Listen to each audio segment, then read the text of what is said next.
Shalom Bapak Ibu Saudara yang dikasihi Tuhan. Pernahkah saudara mengalami yang namanya mentok? Apa itu mentok?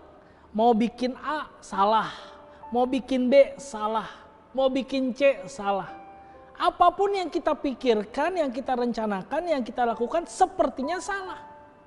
Nah saudara, ternyata hal ini bukan hanya dialami oleh sebagian orang.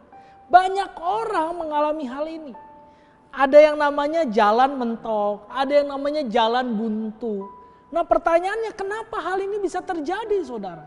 Kenapa ada kementokan dan ada kebuntuan yang terjadi dalam hidup kita? Padahal kita orang percaya. Nah ternyata saudara, hal ini disebabkan karena kita tidak terkoneksi dengan sang pemilik jalan, dengan sang pembuat rencana itu, yaitu Tuhan.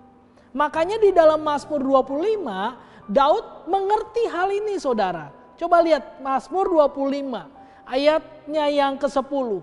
Segala jalan Tuhan adalah kasih setia dan kebenaran bagi orang yang berpegang pada perjanjiannya dan peringatan-peringatannya.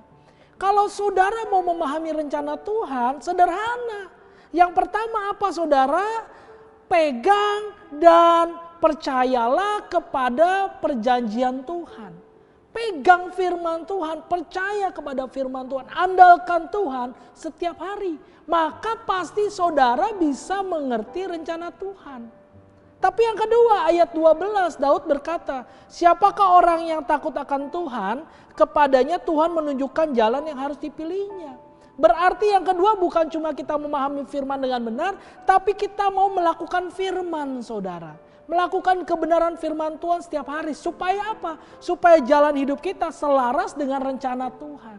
Nah yang ketiga Daud berkata, Tuhan bergaul karib dengan orang yang takut akan Dia dan perjanjiannya diberitahukannya kepada mereka. Kenapa ada kata takut akan Dia saudara? Apakah kita perlu takut seperti orang yang bersalah kepada Tuhan? Bukan saudara. Takut akan Dia berarti saudara kita memahami bahwa rencana Tuhan selalu yang terbaik. Kalaupun rancangan kita tidak sesuai dengan rancangan Tuhan, kita harus ikuti rancangan Tuhan. Bukan Tuhan ikuti rancangan kita. Jadi mulai hari ini pastikan saudara terkoneksi dengan Tuhan. Sebab dengan demikian saudara akan mengetahui setiap rencana Tuhan. Dan pasti tidak ada jalan mentok dalam hidup saudara. Tuhan Yesus memberkati.